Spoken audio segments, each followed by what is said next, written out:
What's up, y'all? Manny, Carrera, your real estate resource, and this is episode number 17 of Whiskey Wednesday podcast sessions, where we sit with entrepreneurs, influencers, movers, and shakers over a glass of some fine whiskey. Today, my friends, we're gonna continue the Balcon's weekly thing that we've been on for the last 3 weeks. We've been trying a lot of their different blends, and today we're gonna be drinking Texas rum. I was actually warned by the owner that this is pretty strong. It's 68.5% proof, so I decided to dilute it with some water, and I'm gonna be joined by my special guest today. Now, this gentleman is the DJ and host of one of the most popular morning shows here in El Paso. He's also on Sirius XM. I'm gonna be joined today by Johnny Kage. What's up, brother? How you doing?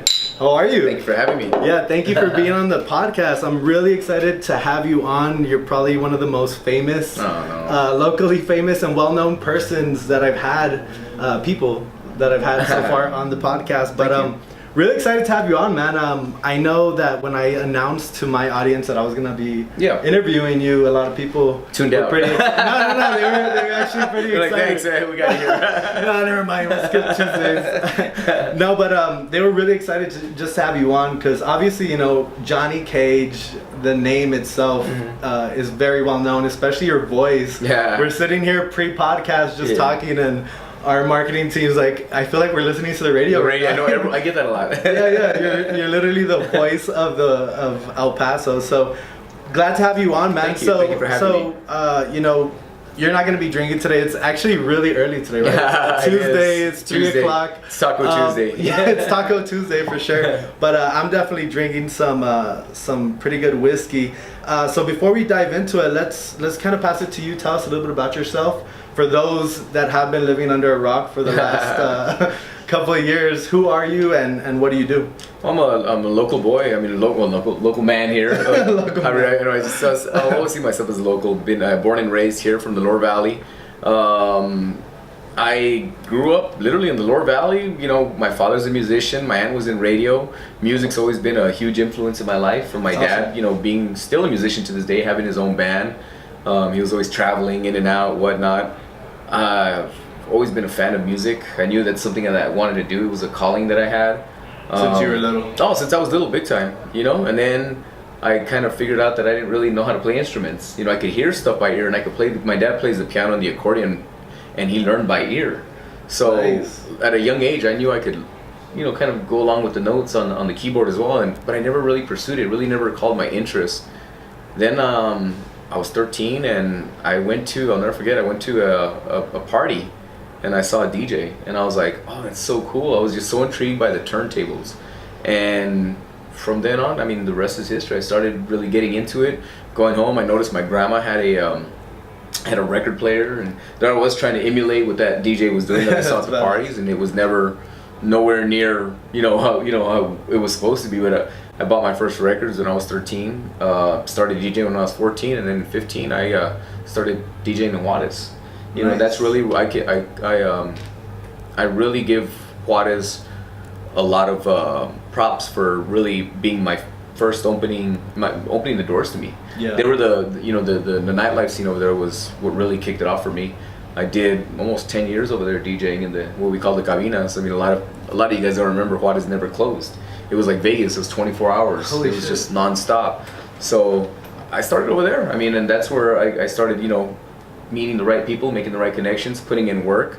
Lo and behold, I mean, fast forward, not so, you know, about 20 years ago, I met a person, the owner of the radio station that I work for now. I told him, hey, you know, this is who I am. He saw me at an event. He was impressed of like the stuff I played because it was. I consider myself a house DJ, but I'm more of an open format DJ as well. Like I can manipulate any music. Yeah. And that's what I've always liked to mash up all sorts of genres. And he was impressed by that. He's like, you know, that's cool. The bambuchas. Yeah. Well, he's like, I like when you do that. So I asked him for a job, and he's like, you know what, I got something coming. Sit tight. You know, a couple of years later, this was at the old Club 101. And this is back in, you know where Plum used to be? Yeah. Well, there was nothing there. The first club there was Club 101. That was Joe Dorgan's club. Shout out to Joe Dorgan.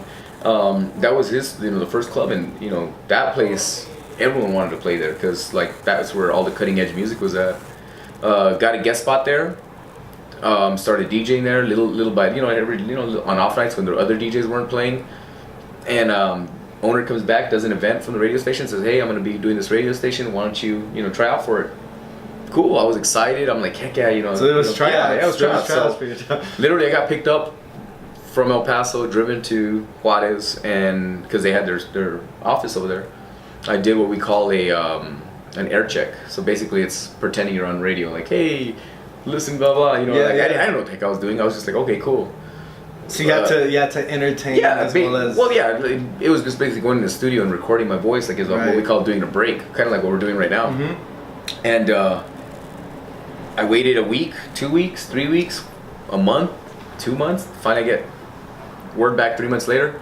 You're not good enough. Thank you though, but we'll keep you in mind. So I was heartbroken because I really wanted to work for this station because this is when 104 had barely started. How long ago was this? This was this happened in 2000, 2001. 2001. And the station didn't launch, I want to say, till like 2003 or 2004. So there was a... Yeah, there was a period where it was just music. It was just what we call automated. And then all of a sudden, they called me up and said, hey, you know what? We remembered you. We want you to do the mix shows for us. So they wanted me to basically mix the music on the weekends, but I couldn't put my name. So for about 2 years, I mixed with no... Anonymously? Yeah, anonymously. And people are like, oh, I would see the comments be, oh, what is that? Who is that? What are they doing? And they wouldn't... And I couldn't say, and back then there was no Facebook, there was no social media. We had, MySpace was barely taking off. Wow. None of that. It was crazy. Yeah. So literally it was just by word of mouth telling people, making flyers, hey, it's me, that's me. And they're like, no, it's not. No, prove it, because how could you prove it if your name's not being on the radio? Right. And I got offered the night spot. They told me, hey, you know what, we're going to do live DJ. Would you like to try nights? Absolutely. And I jumped on it, and the rest is history, And fast forward to now, I've done my stint in clubs. I had my hand in all the big events here. Been blessed to, open a lot of doors for a lot of my friends and my family as well. Yeah, definitely. Just anywhere I've always DJed, anyone that knows me, truly knows me, knows that whatever radio show or event I've gone on, I've always opened the doors for my fellow DJs or my circle that, that's come up with me as well. Right. Yeah, so it's been cool. So it's definitely been a long journey. Well, it's a journey too. We were talking a little bit before podcast, and a lot of people will assume that it's an overnight thing, or you just met the right person at the right time. But your passion really came from 13 years old, and years of kind of eating shit. Yeah. Per se, until you really started making the right connection. So what was that like when you did get that call back and they told you you're gonna run the morning show? After those 2 years, because you were eating shit for 2 years, right? Yeah. Anonymously. Well, it wasn't even getting the morning show; it was getting on radio. Period. Okay. Because I was doing mixes, but I couldn't. I was just basically a weekend DJ. I was just mixing. I wasn't talking. I couldn't. I didn't even think that was in the future. I knew I had it in me because I've always been the class clown. In high school I was voted the class clown, go figure, on our yearbook, my senior year. And I knew I've always been, I think I'm pretty funny sometimes. I'm very witty. I know the city left and right. I make fun of myself all the time. And sometimes I say the wrong jokes that get me in trouble, and I'm just like, oh shit, what did I say? But honestly, and radio's live. Radio's live, and that was the hardest part for me. Is just like, I gotta really I gotta pump the brakes on what to say. And before I used to be real loose-lipped, and then now, I think it comes with age. It's just kind of like, all right, who am I gonna offend? Yeah. And a lot of people are still like, oh, who cares? And they're shock jocks, and you got this DJ doing this guy's saying this to, and I'm just like, I'm thinking about the mom and pops that are the moms with their kids in the car, and I'm just like, okay, I gotta chill, I know my role, even though I don't see myself, I always tell people, and maybe it's wrong, maybe it's not, I'm not your kid's role model, you are. Don't put that on me, definitely. So don't get mad at what I say. You teach them right from wrong. I'll teach my son right from wrong, Right. Don't put that responsibility on me. And in a society too where so much information and news is accessible to kids on iPads and all these different apps, I think parents nowadays, I don't have kids, so maybe I can't talk, maybe I can, but what I've seen is I do see a lot of parents putting blame on what's on TV and what's on the radio. What a lot of them. I've had this argument a lot. They're like, oh, well, it's because it's the music, it's the video games. Well, guess what? You're the parent. Man up. your mommy and daddy, go up. Hey, you know what are you watching? What's this game rated? What are you listening to? What YouTuber are you watching? Because that's what the kids are into. Right. YouTubers, what are you watching? Because you can only, I get it. You can only raise your child so much, and then you're gonna have to unleash them into society, and 100%. Hopefully you fed them all the right information, gave them all the the information they needed to, whenever those life-changing decisions come, whether good or bad, they can make the right decision. Right. So that's the way I've always seen it. Yeah, definitely. And I think just overall, over the last couple of years, things have been more accepted in society, like bad words and like the bitch and all that, and all these words that you see and hear so regularly now. Yeah. So it is kind of hard for you to be so protective over what they're hearing when it's just everywhere. It's just the society that we're in right now. I think it's just changed so much. It is. It's out there more. Yeah, with social media. So it's crazy what social media has really done. But kind of talking about the journey that you had, talk to me about how different it was back when there wasn't any social media to kind of get your name out there and your brand. The brand, it was word of mouth. How different was that? It's very different. It's more of a, you got to be your own cheerleader. You got to be your own. You got to believe in yourself. And a lot of I always tell people like, oh, teach me how to DJ. I get a lot of that. Teach me how to DJ. Teach me how. You can teach a person to DJ, but if you don't have that passion for music, which I did, I listened to the crap the radio was playing here. Yeah. And I'm not gonna name no radio station. I'm not here to, I'm just like, I didn't like what they played. I mean, I knew there was other stuff out there. I had heard house and dance music since I was young, and I was just like, oh man, this is something I like. Don't get me wrong, I liked like rap and everything, but I was always associating more. I could relate more to house and dance, which basically started in Chicago. I was listening to, the mix shows from over there, from Bad Boy Bill, from Jumpin' Julian Perez, from Humpty Vision in LA, and I was like, oh my god, this is so amazing. I mean, DJ Irene. Yeah, she was just here. Yeah, we just had her on Sunday. That was awesome. It was just stuff that I was listening to, and I wanted to bring that to our city, and there was very few DJs of us pushing that stuff, and there was no DJs really pushing it on radio, and I get it. American radio is very corporate America. It's who's stuffing whose ass with money, and that's basically what it is. Basically, like, this label is saying this is going to be a hit, and I'm listening to it and I'm like, this is garbage. Yeah, but they sunk millions into this, so we're pushing this. Yeah, and that's basically what gets played.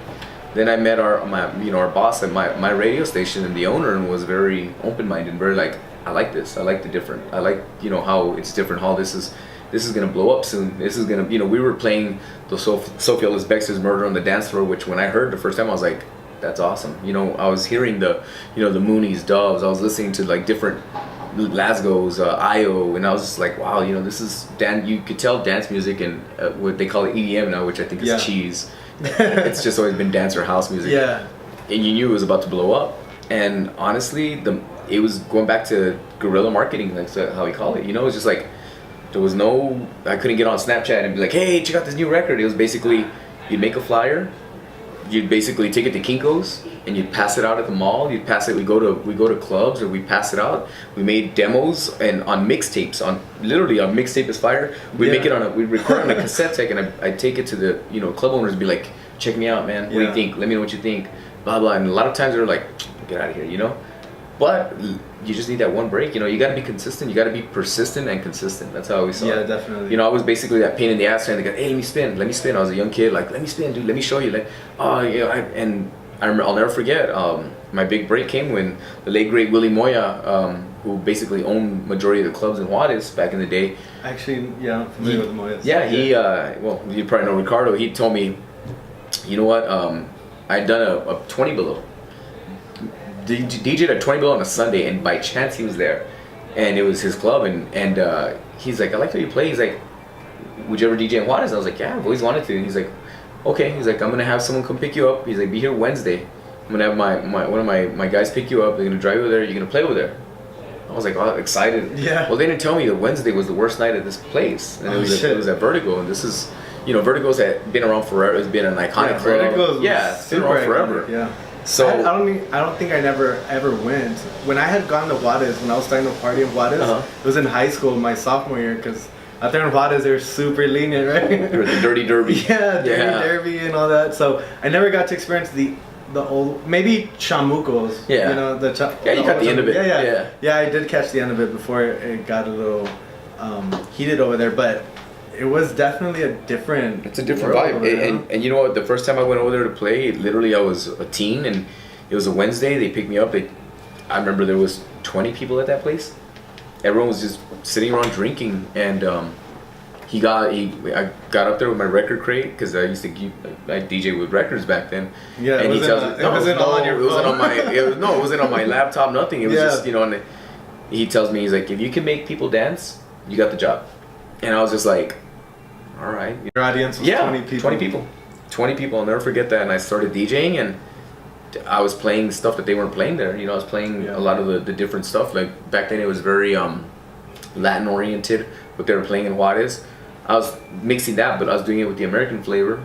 And lo and behold, they started dancing. Yeah. Within about 30 minutes of me mixing, he comes up, and I'll never forget. You had to climb up a ladder into the DJ booth, and he climbed up, and I remember his half his body coming up, and he's like, "You're hired." He's like, "I want you here Thursday through Sunday." And I was like, "Those are the good days." Yeah, I was like, "Oh my god!" And I was just like, "Oh my god, we're gonna bump." How old are you at this point? I want to say I just turned about 17. 17. Yeah, 17. Age has nothing to do. Oh yeah, 17. Yeah. That's insane. Yeah. So talk about now. It was tough out there to get your name out there. The flyers. It was a lot more face-to-face interaction, and I think a lot of even people trying to make it now. With DJing or just musically. They're still doing the whole. Well, now they're uploading it now to like a SoundCloud or Mixcloud. Right. Yeah. So talk about that shift that over the last 10 years, social media has.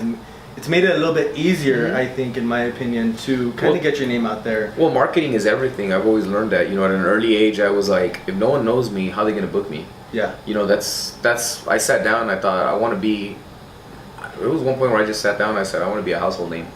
I made up my mind that I was going to put in work. I was going to do free events. I did a ton of those. Any upcoming DJ, when you start, you're not going to make cash. Honestly, you're not. You're going to pay your dues. Did you have a full-time job at the time? Yeah, you know what I did? I was, basically I was kind of in the mix of like, what am I going to do in my life? Yeah. Do I want to go to college? Do I want to, I had started college, but it just never got my attention. I knew I was smart. I knew I was intelligent, but I hated just sitting there in class and being like, it wasn't me. It wasn't me, I mean, I knew what it could get me, but then I thought, eventually, I'm just gonna work for someone else. I always had that in the back of my mind. I've always said, be your own boss. You're gonna work for someone else all your life. You're gonna make this amount of salary, and that's as much as you're gonna go with this degree or this degree or this degree. Everything has its limits. Why not be limitless? And that's how I always thought of it. And I mean, just basically, I knew I had to brand myself. I worked, I had a full-time job. I worked from everywhere from driving delivery trucks with a little subdivision of Coca-Cola that would stock vending machines. Oh, my dad worked for Coke too. Oh yeah, well it was a company called ABS. It was hilarious, man. But it was like they were like subcontracted out. So we'd drive and I'd stock vending machines, and I remember I'd have to get up at 4 a.m, and usually the guys' routes, the veterans' routes, they were done by like 8 o'clock. Dude, I would stay till like 6 because I was so slow. I didn't know what I was doing. I was scrawny trying to carry. I remember doing the barracks at Fort Bliss and the soldiers helping me carry stuff because it was so heavy for me. Yeah, I was just doing that. I had a job at All That Music. Cool. Worked at a restaurant for a little bit, and I was like, yeah, this isn't for me. So I mean, basically, I was balancing everything, and I depended a lot on the nightlife and DJing for a big source of income. Which really back then it wasn't much. To tell you the truth. So at what point did this really become a full-time? At what point in your career did it become a full-time? Was it after those 2 years of doing that mix? You know what? I think I fell in love with radio because I used to do a radio show called. There used to be a radio station called 107.5 Vida, and that's one of our old radio stations with the company that I'm with. And that's the station I would literally record. It was me and a guy by the name of Danny Piseño who lives in San Antonio. He's a music producer, and he's the one that approached me. He's like, hey Kage, I know you're passionate about this. I met him at a record store here called One World Style, and he's like, hey, you're playing a very different sound from all these other DJs. Yeah. Like, I like this. Why don't you do a mix for us? I was like, oh my god, really? Oh my god. And it was basically pirate radio. So what it is we would record on the cassette decks, literally on a cassette deck, record our mixes. Friday, me and him would drive him to Juarez in my old Celica, no air conditioner. We'd drive it in my Celica across the border into Juarez, into what we call the DJ booth, the cabina. So it looked like it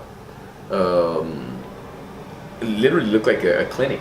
But it was radio stations, like all of them was individual little stations. Like little cubicles. And back then, the DJ was literally putting CD from CD. It wasn't programmed like automated like computer systems that we have now.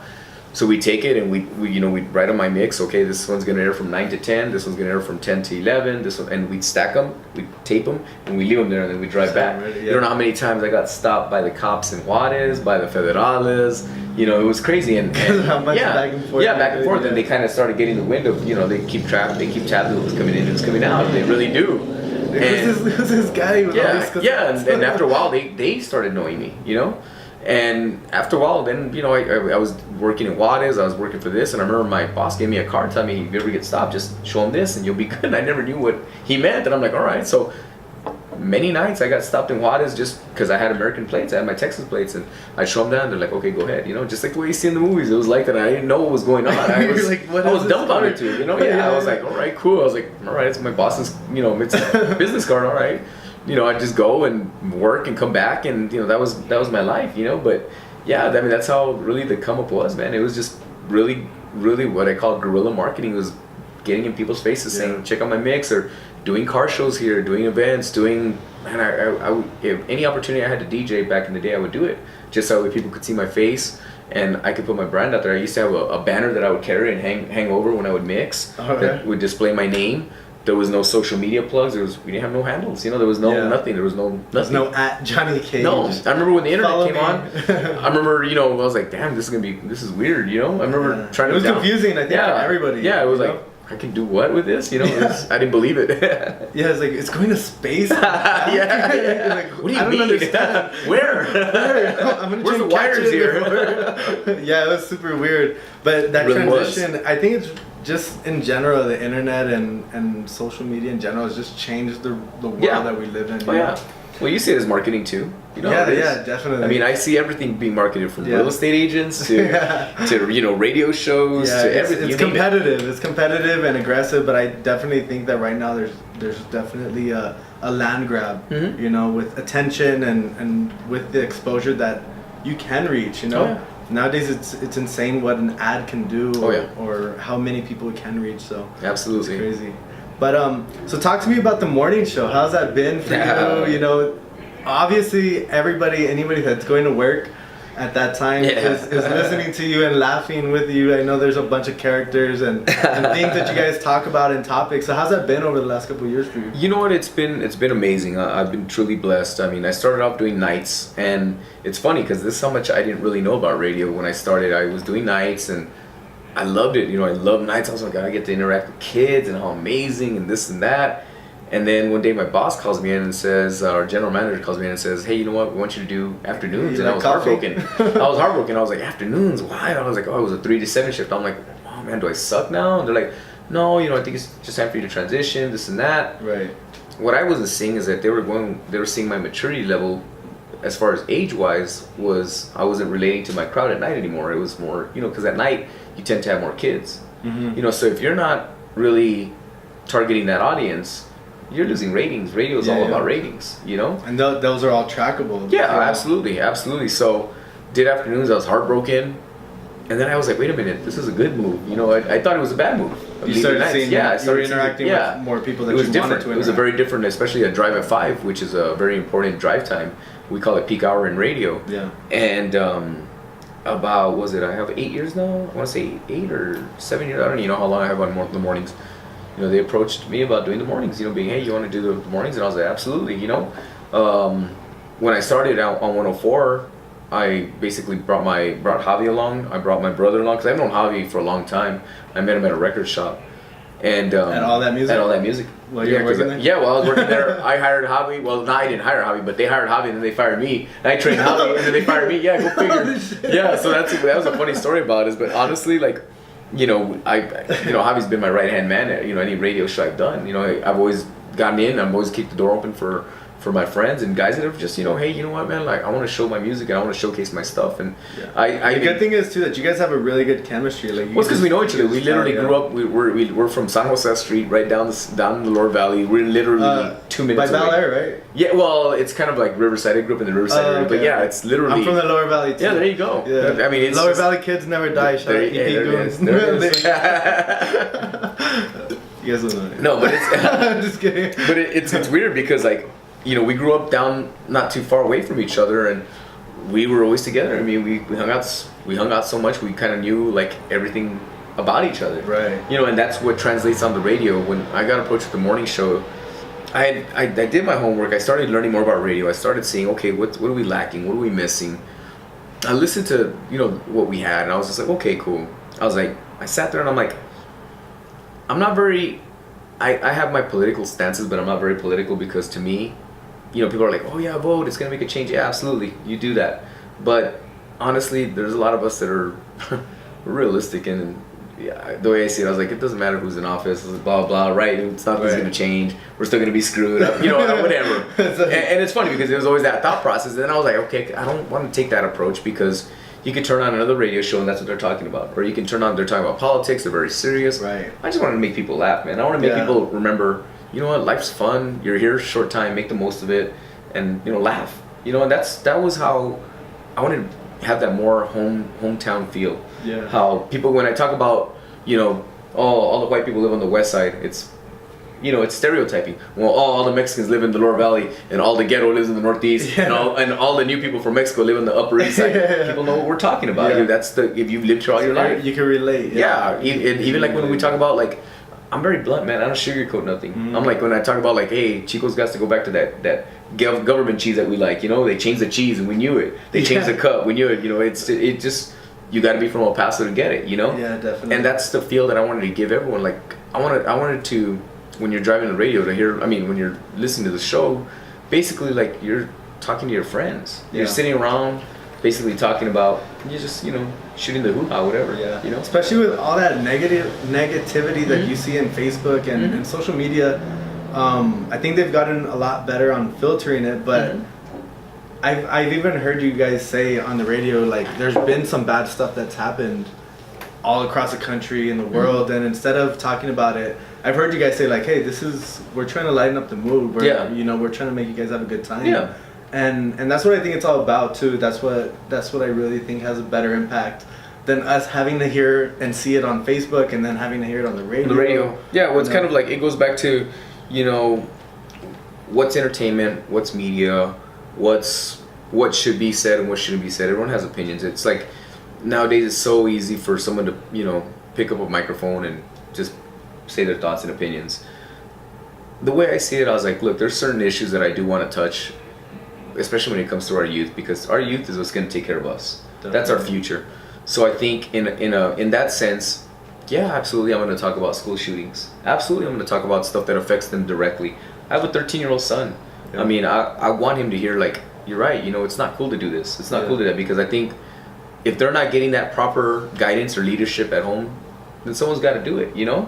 Obviously, and as much as it might even be hypocritical, right? I'm saying, oh, well, I don't want to be the role model. No, it's not that I'm not trying to be a role model. It's that you should man up to being a parent, But if you're not, then, I mean, who's listening? If they're listening to me, I don't want them hearing me saying a bunch of negative stuff to where it influences their mind. Definitely. So there are some important issues that I will tackle, but as far as political stuff, I kind of really stay away from that, just because everyone has opinions on that, Is there a certain pressure that you feel being on radio and having the influence that you do have? Is there a pressure to not say certain things? I've bit my tongue many times. Yeah. Absolutely. There's some times that I want to, absolutely, I'm human, man. Yeah. There's some times that I'm there, wanting to like just pee on people's Cheerios. And then I sit there and I think we're all human. We're all, we all make mistakes. We all mess up. Right. But yeah, there's been some times that I bite my tongue, and trust me, sometimes I've been loose-lipped and I've said and they bit me in the butt. It's just like, okay, cool. Well, I mean, I'll stand behind my word or the joke I made or something, and it is what it is. Yeah, definitely. How do you feel being on radio has really helped build your brand? Because not only are you doing the morning show, right? You have some other endeavors. Yeah. That you've kind of dabbled into. Yeah. Well, I've always been one to. I've always been one that I've always wanted more. I've always wanted to see what I can do. And it's funny because a lot of people are like, oh, yeah. I think, here in El Paso, we have a very big issue with people being negative and being hate. Not really, I don't want to say haters. I just want to say they're just, I don't know if it's a Hispanic thing or maybe just an El Paso thing where when someone sees you succeeding, they want to pull you down. Yeah. Instead of supporting each other, like, hey man, that's awesome. Can you help me? Mm-hmm. Maybe reaching out a hand and helping someone. Prideful thing. I think that's been one of the differences that I've seen. Definitely, it's just sometimes you I don't know. It's a gut check, I guess you could say. Being in radio, I've learned a lot. It's helped me a lot. I'm blessed to have landed what I've done, but it's also it's not like I just got the job yesterday and I boomed. No, it's been years and years, decades. I mean, some of these guys that I'm seeing DJ now, I mean, they were listening to me when they were kids. They were basically listening to my mixes and hearing music, and they're like, oh, they'd write to me, and hey, one of my good friends that, is a popular DJ, I'll never forget when he came up to me, he's like, hey man, am I good? And I listened to his stuff and I was like, awesome, and I gave him his pointers, what he needed to listen to. And I mean, this is always a learning process still to this day. I'm still a student. Does that still happen to this day? Oh yeah. A lot of people approaching you, and I get a lot of people approaching me, but unfortunately the way social media is, a lot of people are like, it's either give me or get, instead of putting in the work. Yeah. I'd rather have someone come up to me and say, hey man, keep me in mind next time you do an event. It's like, hey man, you're kind of a big, because you don't put me on this, or you don't do this, or you can't get me here, or you can't do this. And I've literally, or same thing with musicians, or they'll bring me their songs and they're like, hey man, that's kind of messed up, you can't play this and all that. You say you're from El Paso, but they don't understand it's a process on radio. It's a long process. It's not like you could just go and shout out everybody. No, or just play everyone's music. I mean, there's also, I also have a boss that I have to answer to. Definitely. So how have you been able to kind of use your influence to kind of build your brand? Not only are you doing the whole radio thing, but now you've taken on other endeavors that we're talking about. You're also getting into the nightlife scene. Well, yeah, I mean, I did I got offered an opportunity a couple of years back to partner up, and I did. And, like in anything, not every endeavor is going to be a home run, but you're going to fall, you're going to get back up, or you're going to fall, or you're going to stay down. You choose. Me, I chose to get back up, and I've really appreciated what it's done for me, because it's taught me, I think it's really taught me what people are about, to tell you the truth. I think you learn when you start talking money, or when you start talking business, you learn people's true colors. Definitely. You really learn what type of person they are. You really learn what type of people are out there, and what type of good and bad.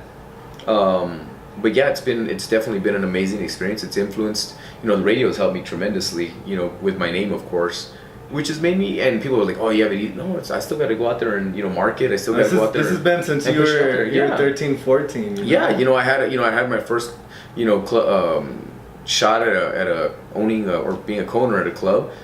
It was a learning experience, man. There's a lot of stuff that I didn't know about the business that I thought I knew. And now where I'm at, I mean, it's opening different doors, to where not only am I throwing events, but I'm also, handling in certain events that are big, or just overall nightlife in general. I've always been a part of it, Yeah. I wanted to always, I'm always thinking, okay, what's next?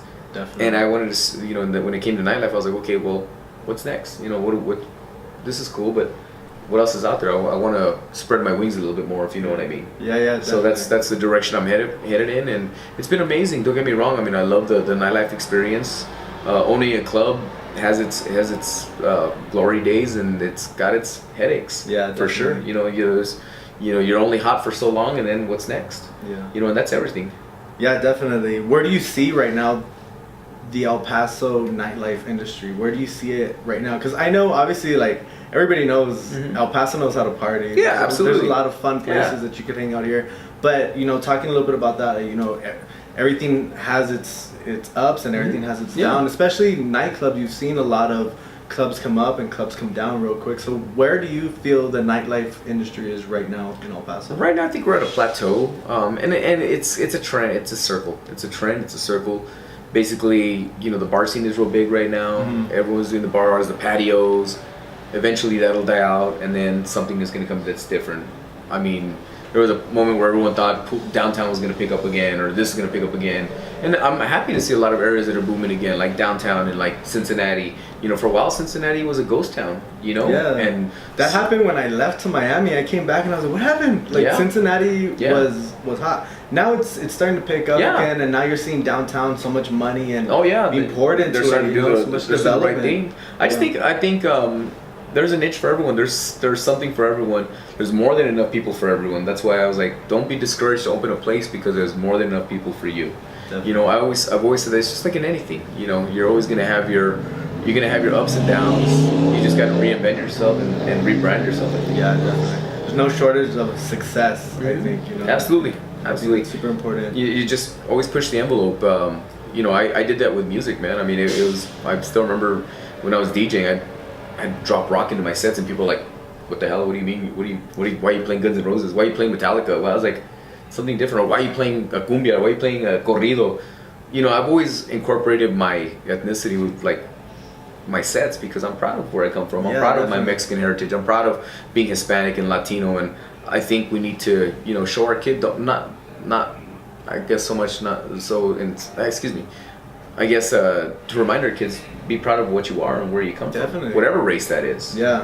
I'm just speaking for my own. Yeah, and you do hear it in your music. Oh yeah. And it's cool. Like you'll be hearing a regular mix, and then all of a sudden it's like some Mexican style twist, and you're like, holy shit! And you're just driving, and you know, it's really cool to hear that and incorporate that. And even in your morning show, you incorporate a lot of the Hispanic culture and humor into it. So it's really cool to incorporate that and keep it really local. I think that's what's really helped you, build. Oh, absolutely. For yourself. That's been very important to me, especially with my father being a musician, Tejano and Mexican music. It's been very important for me to never forget that, never forget your roots, whatever your root is, whether it's English or Spanish music, whatever. Be proud of what you are and be proud of who you are. Yeah. What are some of your biggest lessons that you've kind of learned or had to go through in the years that you've been building your brand in radio and in music? What are some of the biggest lessons that you kind of learned? Yeah. I would probably say don't burn your bridge. Don't burn bridges. You never know when you're gonna have to cross them again. And I made that mistake. I've burned bridges. I'm human as well. I've had to swallow my pride, and I'm not even a very prideful dude. I've just had to swallow whatever it was I had, and I was like, you know what, I gotta chill out, and I gotta talk to this person again, or I said something to offend someone, and I went back and I apologized. I've always been the person I don't believe in holding grudges. I don't believe in holding hate in your heart or anger in your heart. But I think that's one of the biggest things I've ever learned was don't burn bridges, because you never know when you're gonna need that person, or just those persons again. Yeah, definitely. That's been. I think in business, period. Amen. Yeah. In anything, because you never know. Like you could be working for somebody right now, but in 10 years want to take on, your own business, your own endeavor, and you've burned all the bridges that you've ever connected, and that's something that your network is your network, your net worth. I think so it's really absolutely important. That might be the person that helps you up. Definitely. Definitely. It's true. Yeah. So. Cool, man. So, talking a little bit about El Paso, Johnny, what are some of your kind of visions for El Paso in the next 10 years?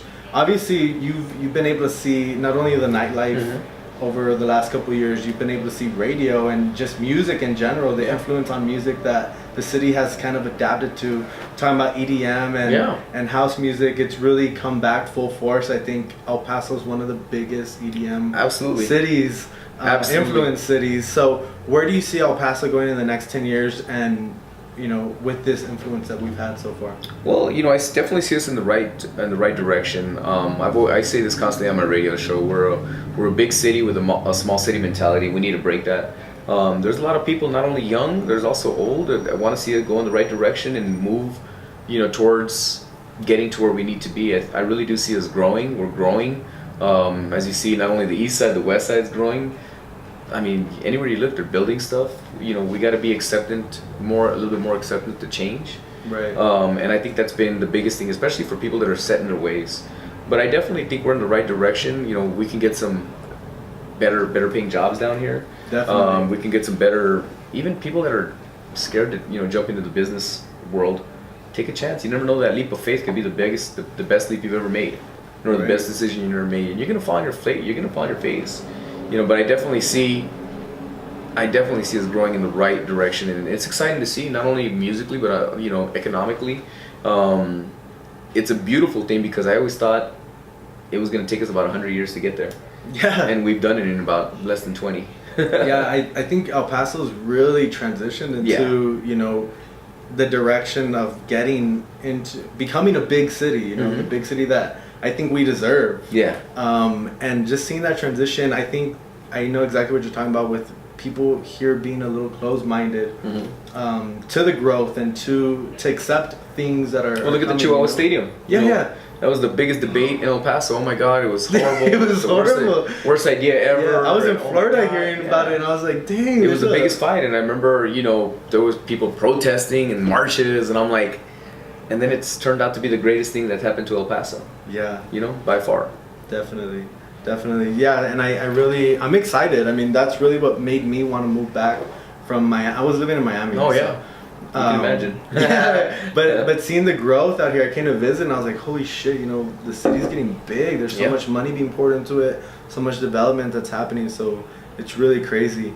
What advice, talking about entrepreneurship, I think a little bit more people are being more accepted and pursuing that type of lifestyle. Absolutely. You know, talking a little bit about entrepreneurship, what advice would you have for somebody that is wanting to pursue, you know, your phone's going crazy. Yeah. This guy's popular. Yeah, I know. Yeah, we're gonna be closing off soon. But what advice would you have for that, you know, that entrepreneur that is starting off or thinking about starting off that business? Yeah. What advice would you have for them? Don't be scared. You know, you're gonna have your ups, you're gonna have your downs, you're gonna fall, get up. You know, if it's not gonna be you, it's gonna be someone else.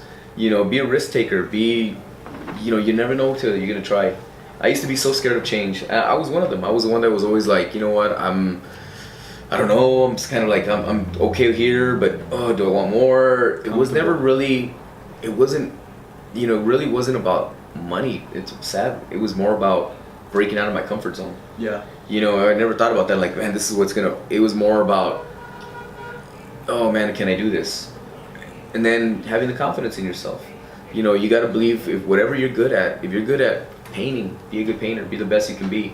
If you're good at DJing, be the best you can be. If you're good at, you know, selling whatever, be the best you can be. Practice your craft, you know, see it as an art. You know, that's how I see DJing. A lot of people see it as like, oh, it's a way to get chicks and free drinks and popular. No, it's for me, it was a platform to push music that I love. Yeah. It was a platform to, you know what, to showcase a different side of the music industry. But as far as entrepreneuring, being an entrepreneur, I just think that, you know, you can't be scared. You gotta be fearless. It's a cutthroat business, and whatever it is, and there's always gonna be competition, and your competition will always make you better. You know, it's always a good thing. I mean, I'm in the nightlife. You got bars opening up all around us. You know, trust me, I have a place on Zaragoza where there's places just opening left and right. Yeah. And everyone's trying to outdo each other with like, okay, this girl's gonna have pasties on tomorrow. This girl's gonna come with nothing tomorrow. That's basically what that's the nightlife in a nutshell right now. Right. It's not, you know, before it used to be like, hey, I'm gonna go here because Johnny's playing. Or I'm gonna go here because this guy's playing. Which it used to. I remember like DJs were the headlines. It was absolutely now like it's the girls that are the headlines. It's the bartender that's the show. Yeah. You know, and it's just like, okay, you know, go and hear this, you know, and that's basically why I've been very selective of when I play out. You know, if I do an event, it's got to really have my interest. I mean, I do a very popular night here called the Noches de Juarez. Yeah. And I started that night, and I was just like, you know what? I just want to do it so I could take it back to, you know, just remember, like, we used to dance. Nowadays, it's who's popping champagne, who's popular, who's blowing the money. Okay, cool, I get it. You know, you're cool. But IG likes. Yeah. You know. Back in the day, it wasn't like that. It was you went on a date, you danced, you met girls, you met guys, whatever. You know, whatever your thing was. You had fun. You listened to music. You drank. You went home and, you know, did what you had to do. You know, but. I think the game's definitely changed, but I mean, you can never be scared of change. You know, right now, whatever phase you're in or whatever step of life you're in, I was always thinking, how am I going to grow from this? You know, what I don't just want to be here. You know, that's when, you know, the SiriusXM thing came to me, and I heard my opportunity. I heard the door kind of creep open. I'm like, I'm gonna kick this shit open. Yeah, that's how it was, and that's how I saw it. You know, and I'm proud of it. It's something that I've worked my butt off for, and that's global. Right? Yeah, well, yeah, that you know, that's what's funny, because I was always gotten told, oh, you're just a local this, local this. And I'm like, no, I'm not. Oh, I was just like, I'm not so local anymore. Channel man. 13. Yeah, I'm just, you know, I do my thing now. Yeah. That's cool. It's delicious, actually. I'm trying to finish it, but it's gonna be a little tough. But that's really cool, man. I'm really happy for you that you've been able to see that success. Thank you. And grow not only into a local DJ, but you know, a worldwide DJ. Yeah. People now, anybody could be listening to your Yeah, set. I got friends in Japan listening. Yeah, your audience must be from everywhere, you know? It's amazing. Now it's funny what this will do and how it will kick doors open. Especially, and it just shows the power of social media, the power of satellite radio. Just, it's so different now. It's very, I mean, I got people following me from Russia, Germany, New Zealand. People like, where can we hear more of your stuff? You know, I always direct them to my Mixcloud, where I upload all my mixes as well that you hear on Sunday nights. I'm on Sundays on SiriusXM. So talk to us real quick. Where can people find your mixes? Mm-hmm. Where can people follow you on Instagram? What are your handles? That way. On Instagram, I'm at Kage915. That's Kage 915. That's the same thing for my Snapchat. On Facebook, I haven't opened to the public. It's just Johnny Kage, JohnnyKage. My mixes, I have mixcloud.com/JohnnyKage19. Or just hit me up and I'll send you a mix. just text the guy. Or just turn on your radio. I'm on the mornings. I'm on the mornings for sure. I'm sure you'll hear me on the mornings. What time is your morning show start at? The morning show starts. We're on from 6 to 10 a.m. Monday to Friday. Have you become a morning person? Were you always a morning person? No, I was never a morning person. Did you have to kind of? Yeah, I am now. No, you love coffee. Huh? I am now. Now I'm trying. I'm that old man that wants to go to bed at 10. I'm like, yeah, you know what? Just have to go to bed. Big old thing ahead of me. That's cool, man. Well, I really appreciate you being on. Last question I'd like to end off with: what are a couple of your favorite places here in El Paso? One to eat, another to go out, and another to chill, to have just a quiet night. To eat, man, there's so many. It's so unfair to just name one, but in El Paso, right? In El Paso, so much good food out here. I would definitely say, you know what? I like Crave a lot.